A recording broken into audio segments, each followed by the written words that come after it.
This episode was recorded live at a bustling trade show. The audio's a little rough around the edges, but the conversations are worth it. 1, 2, 3, 4. Welcome to Don't Call Me Caddy, the podcast where we don't sugarcoat the vet industry, but we do stir the pot.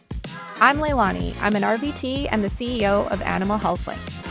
And I'm Jillian. I'm a financial education specialist and founder of Steady Gate Planning. This is Don't Call Me Caddy. No fluff, just fur, fun facts, and some good stories.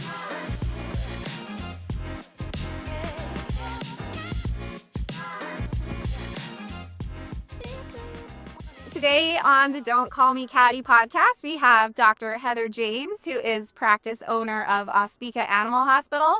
She's also an amazing mentor to all veterinary professionals. Heather has so much going on. I'm so excited to have her on the podcast. Sure, we love. And sometimes you are doing so many things for the veterinary industry, but also, your team as a whole and the industry as a whole, that we're so glad that you're on the podcast today. Oh, thank you so much. I'm happy to talk about all these things I like nerding out on all the time. There's so much. Yeah. So there's a couple of questions that we like to ask all of our guests on the podcast. The first one is, how do you want people to know you? Like, who are you? Who is Dr. Heather James? I would like to be thought of as a good steward for my profession. I would like to leave every room and leave every person a little bit better than how I found them.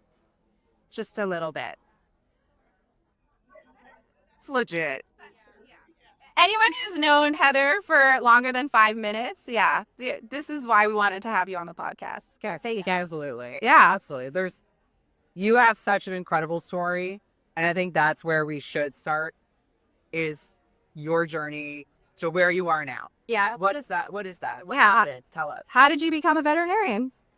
I wasn't always supposed to be a veterinarian. I was supposed to be an artist. I was supposed to go to art school. I went to art studio. That's What kind of artist? I like the hard stuff, the watercolor painting and charcoal drawings, the things that you can't make an error on. You have to be perfect. Oh, not shocking. Doing surgery now. Overall, but yeah, I was going to go to art school. I was raised by some very hardworking parents who valued community and actually volunteerism a lot. So I spent my whole childhood like playing piano in care homes and selling the Christmas trees for charity and whatever else around. I sold the most Girl Guide cookies because I sold them at 2 a.m. outside the bar. Yeah, I did. Oh, yeah, So when, your parents should have known you were going to be an entrepreneur, that you're selling Girl Guide cookies that's so smart. And it was smart. And at the pulp mill at end of day too, at the gay house. Yeah, exactly. So my parents just showed me the world. Like, they were not shy about anything. My mom was like, this is how we do your dad's bookkeeping for his trucking business. And this is our friend down the road who's sick. And we're going to go help them and everything. So they didn't really hide anything from me. And so I went through school riding a lot of horses and painting a lot of pictures on the Sunshine Coast in BC here. And then I went through school to be an artist. And then a guidance counselor in the 1990s told me that was a bad idea because that's how they were then. And then I decided, oh my gosh, what am I going to do? I was strong in chemistry. So I re-upped my chemistry at the very end of high school and went and sat in chemistry labs at UNBC for 3 years and decided I didn't want to be inside all the time. So then I quit. Like you were thinking of becoming a chemist? As a mess. And then, I decided I did 3 years of that degree and stopped it. I was also minoring in bio. And then I went and completed my third year in agriculture at UBC. And then I quit that. And then that's when I was like, I want to do like the biochemistry but I want to like make it matter. Like, I want to have impact. I want to make it matter. And I want to see like a story out of it. Right. And so it naturally turned into veterinary medicine because medicine fascinated me and then it had a story. And it just kind of naturally moved that way. So it took a bit of work to get into vet school, and I spent some time in research, and I got into contract research in the swine industry. And I didn't always want to be a vet. It happened naturally. I used to tell people we're in Victoria right now, that I wanted to sit on the seawall and paint people's pictures for money at apartment buildings. Yeah. I mean, you can still do that. I could still do. I actually think, I have a BFA. Like, I went to art school because I didn't know what I wanted to do for my life. And my dad was like, don't be a financial advisor. You'll love people so much, and then they die, they get disabled, and you'll be so heartbroken. And then here I am at the financial planning practice. Yeah, but I think it's that artist in you that makes you empathetic and creative as an entrepreneur, because you think outside the box. You're not literally sitting in, like, this is how a business is supposed to run. Like, you showed us that manual the mentorship manual that you created. Yeah, I've never seen anything like that before, and it's beautiful and easy to follow, because you're like, this is what I needed. Yeah. Right? To see what you built. So, like, who you are makes you that much better of a doctor and better of a human. Yeah, and I carry that everywhere. Like, I think every time I'm speaking with somebody about their pet, I'm like, I'm talking with my dad. I'm talking with my neighbor. Like, and just trying to understand their lived experience at the same time, because my parents exposed me to a whole bunch of different lived experiences when I was a kid. Yeah, and I mean, to follow up on what Jillian was talking about, you and I were on the same flight out here, and you were showing me the manual that you created as well. And that's the first thing I thought is, like, I wish I had something like this when I graduated school. So tell us a bit about what you've created, and also, like, what was the impetus for it? Well, I have been mentoring for more than 10 years, mostly new graduates, but some also foreign trained veterinarians and some RVT students along the way too. And it's fun. Like, I personally consider it my education, because I'm constantly saying, so you were in school like 6 months ago. What did they tell you about this? Because I was in school 18 years ago. Like, tell me. I always joke my favorite people are 26 years old, because they're always teaching me. Like, I just hang out with 26-year-olds all the time. So it's perfect. But I was mentoring. I'd had structured programs. I've had non-structured programs. I worked in corporate and been able to work within really great programs that way. And I had a big shift a couple years ago where some personal journeys for the start of it. I wanted to start to be more trauma aware, have some more decolonized practices in what I do, and have more meaning in everything, and be thoughtful about it. So I was able to recruit a new grad. She's 1 year out of school. And I recruited her on the promise of good mentorship. And I said to myself, what would I have wanted to have on my desk the day I started, or be told the day I started, rather than here's the keys, bye, I'm out, right? Which is what happened with me. And I know there was like a mentality back in the day of, I did my time, so now you don't have to do yours. Mine is, I did my time, but that's not your fault. So my time is my learning, my lived experience that's actually going to help you have a better experience. So I do actually like my new grads to go right into things. I was just texting with my new grad right before this, because she's like, oh, I have a pneumothorax in, but I got it because we just did one. You showed me that a couple weeks ago. And she's on it. She's been with us a month, right? Yeah. So it's just, and I light up inside when I hear that kind of stuff. So I just kind of started blurting out on paper everything that mattered to me, and not really caring if it was the norm or not to say. And then it turned into like 55 pages of cute animal pictures and information. It's wonderful. Yeah. I don't know if that's a word, but Yeah. to see it, like, people would just need to see it. Yeah. Because when I work with new grads, right? Like, I'm helping them try to, like, teach them. And when there's mentorship in their contracts, I'm like, okay, well, someone can say that they're going to mentor you, but Yeah. you actually need to know, what does that mentorship program look like? You legitimately walk the walk and talk the talk. You have like a guide of here are all the supports that can help you in these areas. Like, Yeah. here's their contact information. Like, it's unbelievable. Yeah. And you're available to them. Yeah. I love it. It's not work. Like, I love it. I want to be there. I want to answer the questions. I want to learn the new things. I want to see the win. And I don't care that, oh, it was so funny. Last week, my new grad, she got 3 like major gifts from clients within like 2 days. And it was all things I helped her with. And I was so happy that she got them. I'm like, I don't need any of that. I don't need the flowers. I don't need the handmade, hand-painted cookies. I don't need all this stuff. And she was just so happy with it all. And I'm like, look how many animals you saved. She brought 2 litters of puppies into the world in a night, as the primary surgeon. And I was just like, this is what it's all about. This is amazing. Totally. So it's not work. Was your new grad experience the same way?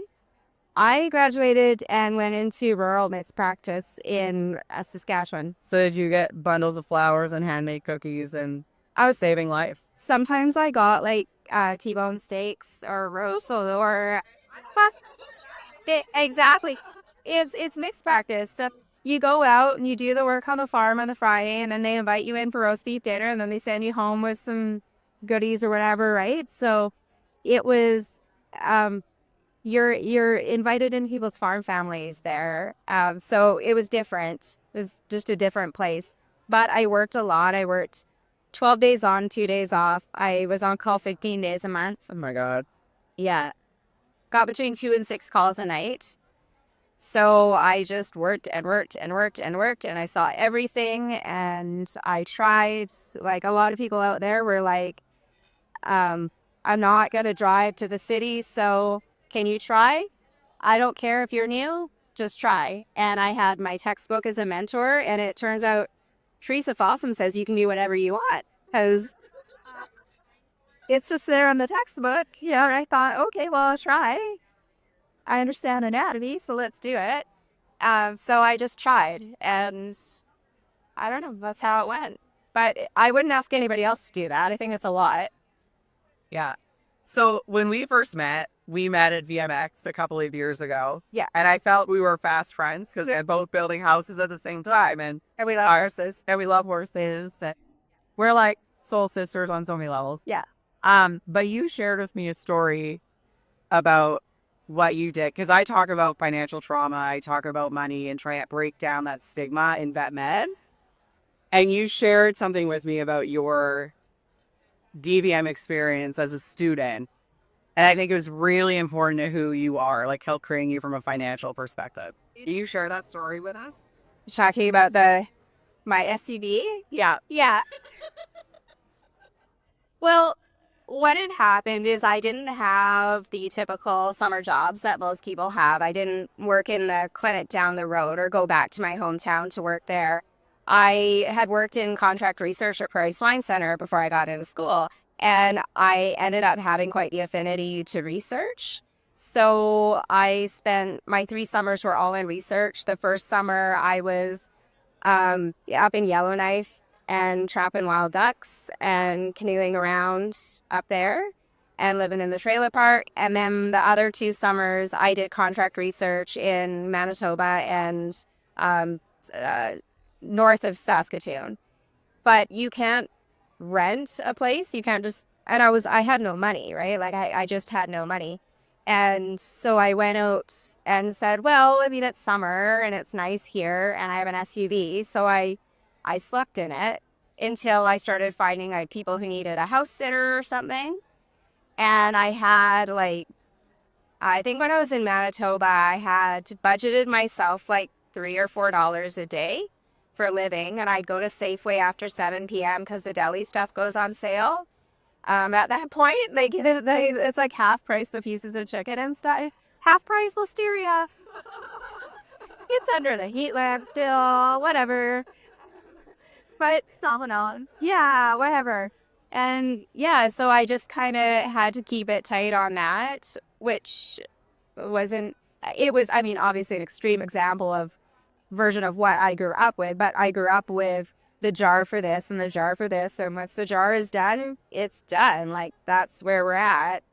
In terms of budgeting, you mean? In budgeting, yeah. So I just decided to try it, and then I got creative and figured out some people had empty houses that maybe needed house sitting, or they were going away for 2 weeks and their cat needs some B12 injections, and can you come by and do it? I'm like, well, I can also mop your floors and just make sure I take in your mail if you let me stay there too.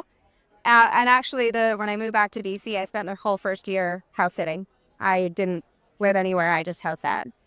So, Did you graduate with debt? oh yes, I did. What was your number? What was your debt number? 101. And how long did it take you to pay it off? Officially, it took me until 2016 from 2007. And that was because of smart real estate investments and, I'll be honest, hiding some debt a little bit in my parents' credit lines and stuff, like just shimmying some stuff to the side. But smartest thing I ever did was buy houses that were fine and livable and fine and didn't need a lot of work, but I wasn't scared to leave. As soon as they're worth money, I was like, okay. I always said my house in Victoria, the moment someone shows up on my doorstep with $1 million, I'm out in a week. And that's exactly what happened. So just not getting attached to that, that's what helped me out. So it was kind of strategic that way. I also, like, when I was vetting on the Sunshine Coast, I would leave my work in the daytime, and then I was working at the Indian restaurant serving butter chicken and pizza and stuff after hours. And then I was also doing gardening and housekeeping on the side too. So how many hours, like, you go to school, right? Yeah. It's DVM. Yeah. And then you're house sitting, you're doing all these other jobs.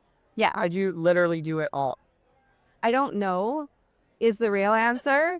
I really need Heather in her 40s to talk to Heather in her 20s and 30s and be like, what happened here? Like, how are you doing all of that? And even thinking about my undergrad, I was volunteering a whole bunch because I was trying to get in vet school. So they're like, go feed the wild birds at this place and go do this and whatever. And I'm like, sure, that's cross town. I don't have a car. I'm going to take the 3 hours of bus to do it. And I don't know. Like, the real answer is I don't know. Do you think that all those hard, like lack of sleep, working versus hanging out with your friends, was that all worth it now? I did hang out with my friends. Oh, that's so weird. Timeless too. Well, no, because when you work in restaurants, right, there's friends, right? Yeah, I did hang out with friends. I should actually drop some honesty on this one about how you did it too, because some of these jobs I took and the extra roommates I had and the house sitting jobs I had, that was money fear. When even I probably would have been okay without it. That was money fear. I could have made a strategy, but what I did is I made a fear-based decision to do something for minimum wage because I was scared, without actually thinking through, if I do this differently, I don't need to do that. And it was fear. I'll just be real about you. And it still exists within me. I make fear-based money decisions every day, whether it's sometimes to skip a meal I shouldn't have or whatever it is. Like, I do it all the time. But now I know it about me. And so when I see that coming, I'm like, hang on. What's the why for this money decision, whether it's a buy or a not buy or a job or whatever it is? Like, what is it? And that was my experience as a kid growing up, was money fear. So it's not my parents' fault. It's just how things are. What helped you? I mean, what helped you recognize, I guess, that you had that money fear? I did a lot of work on myself. I took the trauma of money course. I did a lot of work on myself. I also had some moments of being okay. Like, as soon as the debt went away and I got that money for that sale of the house, I was like, whoa. And I went and bought a paddleboard, and I'm like, I'm a person who could buy a paddleboard. What's this? This is weird. But also, I have a father who, to this day, in his 70s, still drives the school bus every day. and still works and still does things because he can't stop. And I have seen it. I have seen him do this to his physical detriment. I've seen him be hospitalized over how he works. And that started happening in his 40s and 50s. And he kind of like, stuff starts to get real at certain points. And you just, every once in a while, you're on that long drive to your next job. And you're just thinking, I hope what happened to Dad is happening to me. You know? Yeah, those kind of things. So there's these moments of reflection when I'm on a plane and I'm like, you know, my phone died and I can't listen to the podcast anymore or something. And I'm just like, all right, well, should I be doing this thing I'm thinking about or not? And then I think about my family. And so being in my 40s now, I do think about future me a lot more than I used to. That's the real truth. That's how I plan. Is I'm like, what does current you or what does future you need current you to do? Yeah. Right? So and I'm sure listeners will relate to this too. When I think of Dr. Heather James, the two words that come to mind are resilience and innovation. Totally. You have these fantastic ideas, which sometimes they seem so pie in the sky, but you pull them off. So, for example, you just put on this great CE event in Prince George, where you had, all of the clinics in the area invited, and it was like so well put together. And I was talking to you about it, and you mentioned like, oh, how much your team members played a role in that. So yeah, I'd love to hear how those personalities sort of fit together and what you need as support, because you do have these great ideas, and then how do they end up coming to life? Like, you've got your manual, you've opened up this amazing practice, you've put on this event, like the list goes on and on. So how do you go from like these great ideas to actually fruition? Yeah.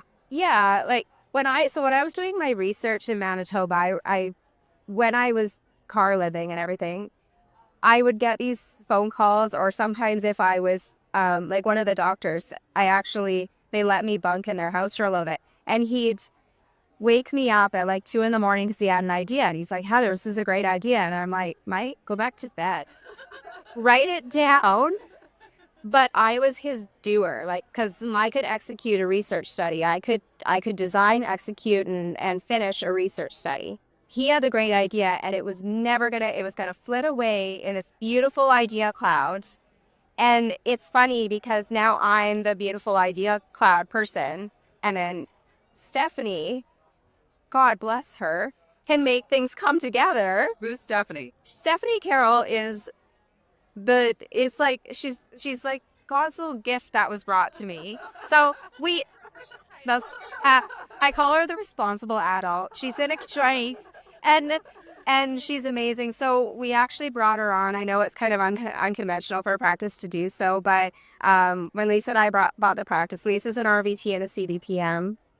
And then obviously I'm a DVM, and we brought on Steph as an operations manager, and she also is getting her credentials in HR.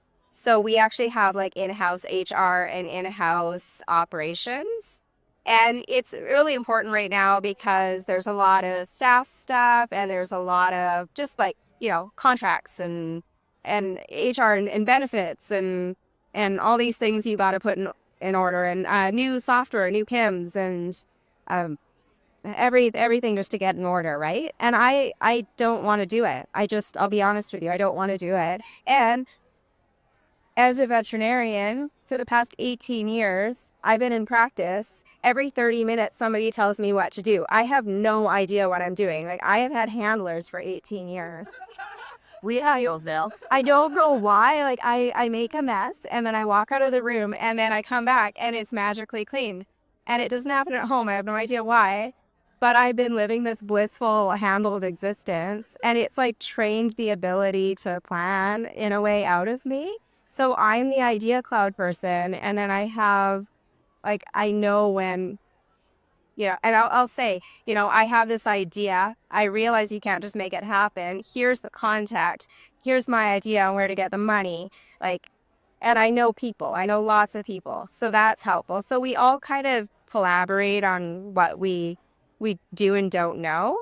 And nobody takes anything personally, so we just kind of carry on and common goal. But I really, really, really wanted to get a community together in Prince George and get I don't know anybody up there. I knew there. I don't know the histories. I don't know the stories. I see their records. I believe in their medicine. I think their care teams need to be supported. And I thought, well, why don't we just come together for a common learning, like something that's going to benefit everybody here, and let's make it happy, and let's make it be in the sunshine, and let's have good food. And so that's what I did, and I hope it will bring more collaboration. Well, Sorry, go ahead. Yeah. well, it was so well put together. So I have to say, I have to tell a little story. So when I got to the event, because Ospika was so nice to invite me as a guest speaker. So I get to the event and I tell the staff, like, I'm here for the event, and they go, oh yeah, just, it's over down there. So I go down there and I come back up to the staff. I'm like, no, it looks like there's a wedding there. I'm not here for the wedding. I'm here for the vet event. It's like, yeah, it is that. It was set up so beautifully. I'm used to CE events where you're like in this room with fluorescent lighting and you get some like pizza for dinner.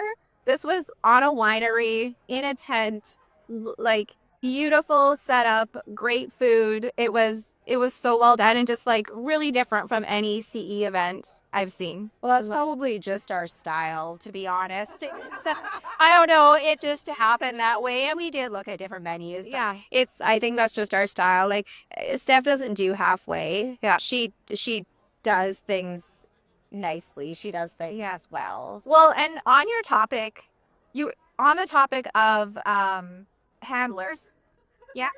Talking about handlers. So you were telling me you're looking to hire an RVT. Yeah. Why don't you tell the listeners what you're looking for in an RVT? Because I thought this was the best description. I was like, you need to fit this in the job description sometimes. Yeah. I want an RVT who can boss me around. Yeah. Well, because let's be real here.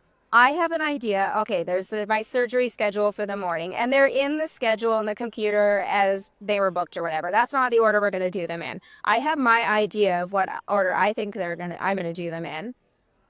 But actually, the RVT understands that this patient requires more monitoring, and they don't want to be away doing this other thing when they actually should be handling this other patient. So I want them to say, actually, we're going to do this order. And also, you're not going to drag ass with your morning here. You're going to get me an anesthetic plan quick because these folks who help us out are entitled to a lunch. And now as an employer, yes, they are entitled to a lunch. I'll show you that guy. And that's always been my thing is you want happy techs, you give them lunch breaks. Yeah. So I know I'm well trained because my anesthetic plans are dropped 5 minutes after rounds. So I know I'm well trained, but not everybody is. So I kind of want somebody who can like come in, take a real pride in what they do, be very, very confident in their education because it's great education. Use it, develop it, tell me what they want to do more with it. Let me help them and tell me what I don't know because I don't have a tech degree. I don't. I was trying to make protocols the other day for like cleaning instruments and wrapping packs. I'm like, I have no idea. I don't know what I'm doing. So I get my tech student, I grab her McKernan's textbook, and I'm like reading paragraphs to Chat GPT. I'm like, right, this is a protocol for me. And I'm just reading out of McKernan's. So I figured out my ways. Now I would love an RVT who could help me make these protocols, things like that too. But I'm not, I'm okay with doing it. That's the other thing. I like making protocols. Yeah. But yeah, I want somebody who wants to kind of take up space, Yeah. I think that's huge. Yeah. Like taking up space, like in an industry that's mainly women now. Yeah. And we're literally growing up being like, be quiet or be smaller. Yeah. And then you're saying, no, like, take it. Take space that you want. Yeah. Yeah. Well, and that team-based approach to medicine, I love because I think, like, for me as an RVT personally, I never wanted to be a veterinarian. I love veterinarians. I think they have like They do amazing things, and their role is obviously so important. But the role that I play as the RBT, that's the role I wanted to do, and to not be able to practice somewhere where you get to do like practice to your full scope is it's really disheartening. So it was so great to hear you say that, where it's like, this RBT in the morning, when they've come in and assessed these patients, they have the most up-to-date medical information about that patient. Why wouldn't they have a say in what order you're going to do this in? Because that makes the most sense, and that's the safest outcome for the patient. Exactly. And it makes sense to me too to have an RBT who kind of wants to use everything that they've learned, because that's how I am. When I interview doctors, I say, there's a place for you if you want to vaccinate pets all day. That is a very, very good thing to do. But what I do, I went through all that training, all that debt, all that hard work, all that car living, all this stuff, but to do badass stuff, right? To like really badass stuff, like stuff that scares my mom. Like, right? Your baddie. Exactly. Like, I did all of that to do the badass things, right? And so if you want to do the badass stuff, I mean, I can also put you vaccinating things all day. It's fine. But if you want to do some badass stuff, let's do it. And here we are. And it's more, to me, it's more fulfilling. Yeah. To me, I know everybody's different. Yeah. Everybody's lived experiences are different. But to me, I want it to be cool. I'm going to start calling the manual you made the badass manual. How to be a baddie. Yeah. I think you're like one of the first baddies we've had. I mean, they're my baddies, but Which is really weird because I'm a total rule follower too. Like, but you're doing things differently within the rules that you created. Like you set some boundaries you're creating, guys. So I have a question. What do you want Canadians to know about VetMed? Like if you could tell the world, I wish you would know this about what we do and how we do it as a business owner, as a DVM, as someone who's mentoring these young students. I, like the public in general, just everybody know, I want people to know just how special and caring and hardworking everybody is. And that even if whatever process we're doing that day didn't fit together right and things didn't go well, these people have done this with all their heart, and they're so special, and they really, really want to help you. They really do. They've been undervalued for a very long time. Everybody deserves kindness. That's both ways. Everybody. And they're just such special people. I took a gap of where I locumed. I spent time locuming 4 different corporations, 13 different hospitals, ERGP. And regardless of the structure of any of those hospitals, the people were capable, they were special, they were kind, they were tired, they were scared, they were sometimes a little mad when stuff happened. They were emotional people like anyone else. And we may have gotten into this for liking animals more than people, some people might say, but we are in people work.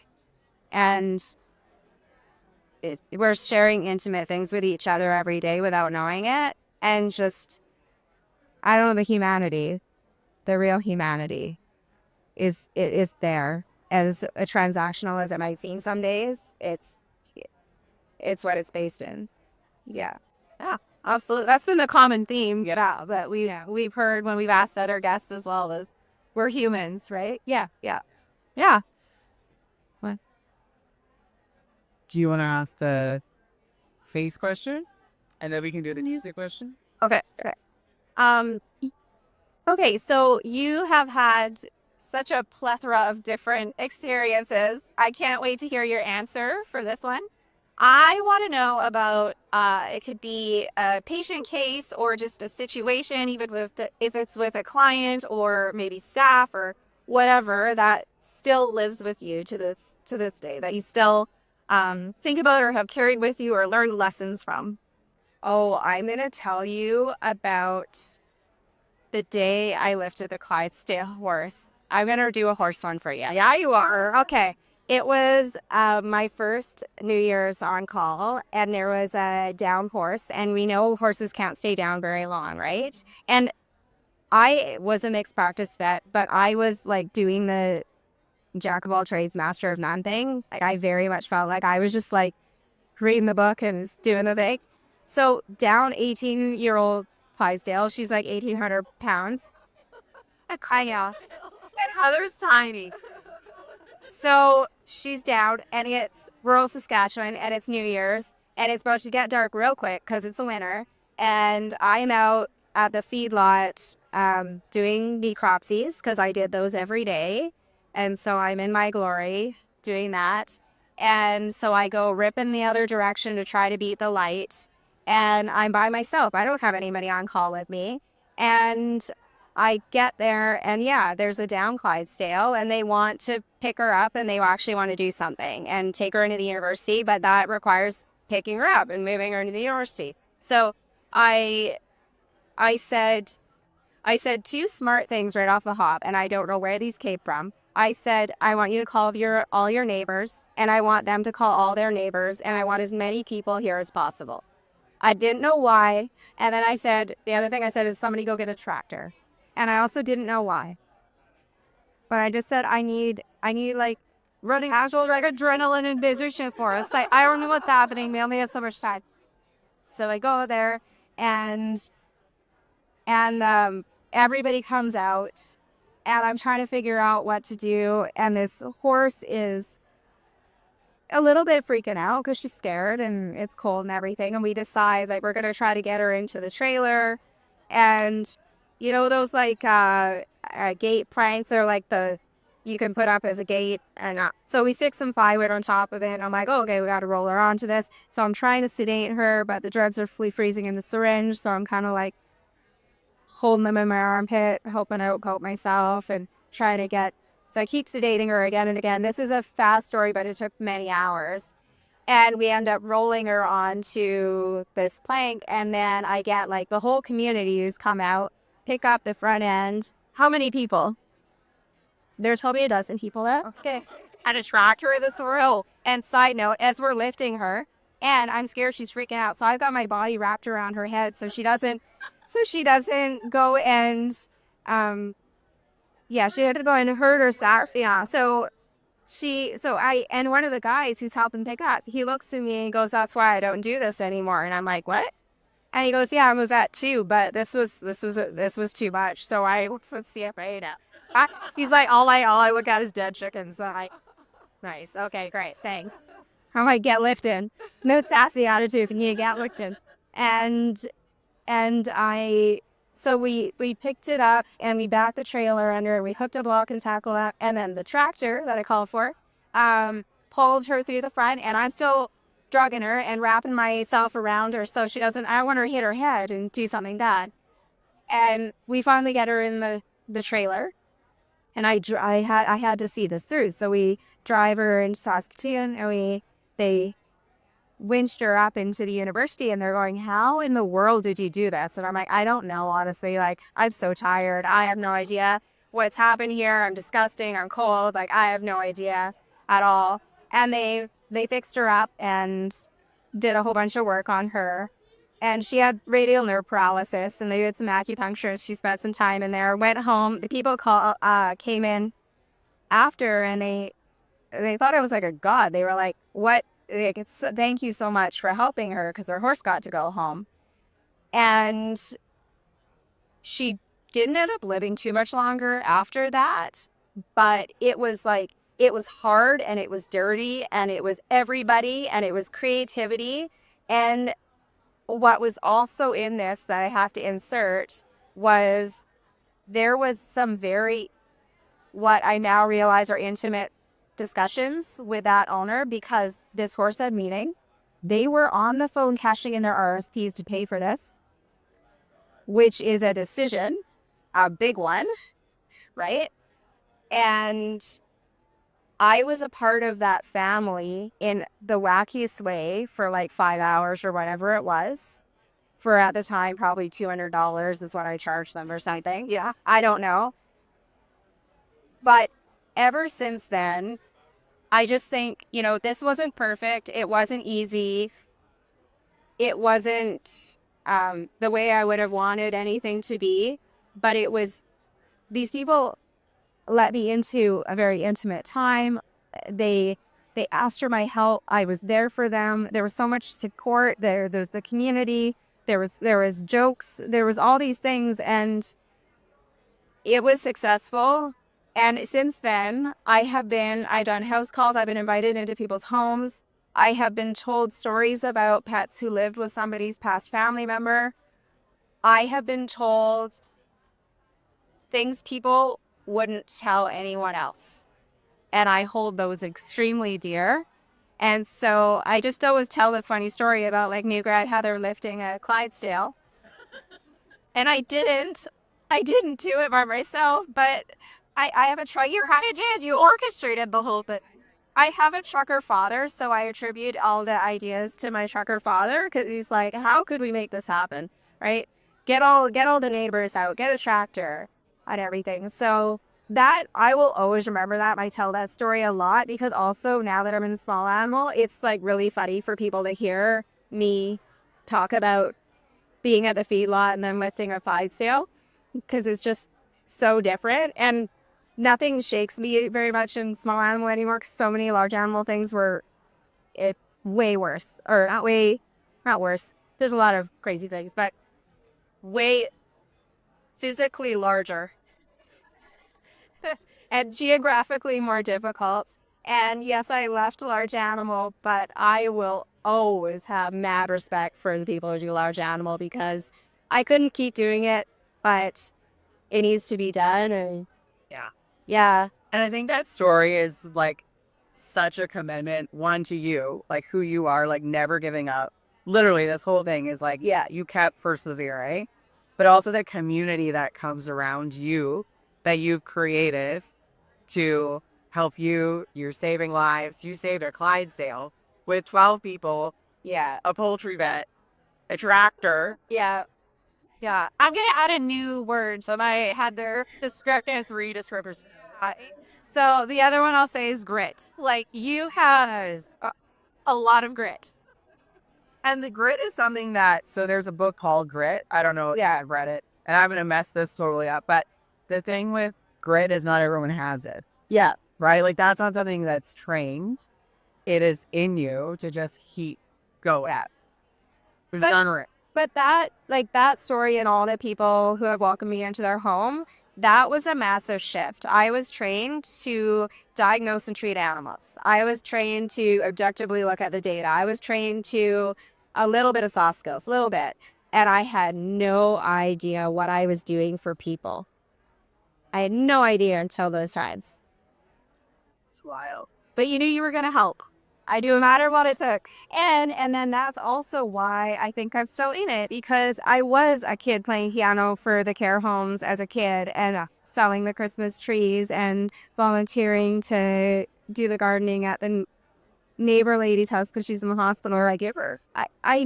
Yeah. So like having impact is so important. And I hope people can sometimes pause and realize the impact they just had, even in a small thing. Yeah. Yeah. So we have one last question for you. Okay. And I love this. So music, I think, is a huge part of all of our lives, right? Doesn't matter where you're from, music can connect you to someone, to a moment, to a thing. Yes. So I was at a conference and there was new people that were there. And the executive who hosted the dinner said, I want you all to take a few minutes and write down what your walk-in song is, your funeral song, and your win song. So when you have a really amazing day and you shut that door and you're going to blast something. Yeah, when you lift a Clydesdale. Yeah, when you're like lifting. What are those songs for you? You know, I got full converted to be a Swiftie in December. Yeah, and it's because my husband's a Swiftie and he's also a Pink Pony girl too. But it's like, I know. Yes. Well, he's really more hot to go, but yeah. Anyway, there's a PS. If anybody wants to listen to Kelsey the musician. Kelsey Carpenter. She's a RBT, writes songs, and she did a VETTCH instead of Hotchko. Yeah. Yeah. Anyway, so I mean, the thing about Taylor Swift at this point in time for me is she actually hits every mood I need. Okay. So What's your go-to TS songs? I really like You Need to Calm Down.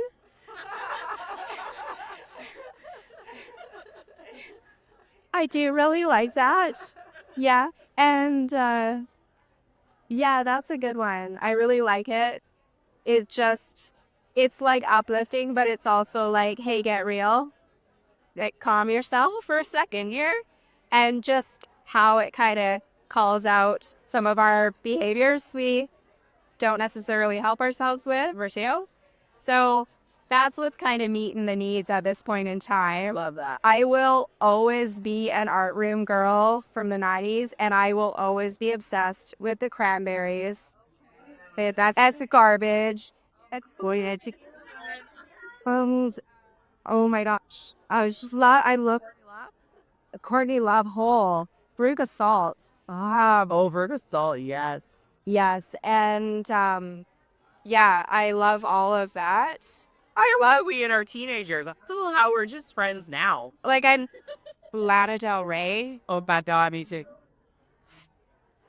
Yeah, you knew those things. Like, you use music with your mood, for sure. But the 90s was amazing because we were all so sad, but we were together. And we thought it was great. We were sad and it was great. And we dressed that way and everything it was so sad and wonderful. Yeah. At the same time. So I see those in his eyes, though. There is. There is. And so I will always be the 90s art room girl sitting there listening to the Cranberries on repeat. Lisa Loeb. Yeah. Whole playlist about it. You're bringing up all these bands I forgot about. I'm going to add these to my Spotify playlist. Exactly. Amazing. Yeah. So that's where I go, I guess. Oh, The song. well, thank you so much for being so vulnerable with us and sharing so many of your stories. You are literally like, I'm fangirling about you. You need to write a You're book incredible. for Yeah. sure. You are really an incredible human. Well, when I was writing my mentorship guide, I was like, this is about to turn into a book because I feel like it needs a companion piece so that I can show people some of the work I've done to be able to do this too. Yeah. So that it just flows naturally. Yeah. Would you be willing to sell a template? I would be willing to, yes, but also you talk with people about how to get there because I do realize the amount of work I've done to get to this place. And I don't like things like that being tokenized, but I do also believe that it should be available to everybody. I keep saying to people, how terrible would it be if we were all awesome? Like, what if every time you walked into a vet clinic, they were doing great and they had access to everything wonderful and their teams were able to thrive and they were happy and their medicine was amazing? Like, how bad would that be? It would be great, wouldn't it? Yeah. The world in general would be a better place Yeah, like, if everyone were off. what if it was all awesome? Yeah. And so then my clients are not going to be coming to me for better medicine because it's all great medicine. And it really, across the board, you argue it really is, right? Yeah. For the most part. They're going to come to me because they like me or my parking's better or something, right? And it could just be about those little things, right? Yeah. So I really think that, yes, I have some ideas, some of them popular, some of them less popular. But I think sharing is great. But I think it should have a discussion and a relationship rather than somebody try to posture. Because what I would never want to happen is somebody be given my guide as a mentee and then have somebody walk away from them or tell them, don't ask me that question, I don't have time or something, right? So, and I've written about that in my guide about boundaries, yeah, and about how you don't call me all the time. Yeah, you do this first. Well, and you have to be careful too because any sort of guide or training or, whatever you want to call it, algorithm in the wrong hands can just completely fall apart and you lose your credibility there too, right? Because then it becomes linked to you. Like, we tried this, but it didn't work. But Exactly. it needs to be linked with the proper person. Yeah. So before we say goodbye, where can people get a hold of you, especially those RVTs who want to boss you around and apply for the position? Absolutely. So, Ospika Animal Hospital in Prince George is where my home base is. But I can be found also on like LinkedIn and social medias and stuff. You can totally reach out to me, but then what I do is I also have Stephanie talk to you because, like I said, she's the responsible adult. So she helps get all my ducks in a row. She's the handler. Yeah, she's I shouldn't call her that because she's way more, she's too qualified to be a handler, but yeah, that is a lot of what happens, too. But yeah, so many people know me too, and so I'm always around. But yeah, Ospika Animal Hospital is where I'm hanging out. Perfect. Thank you so much for being on the show.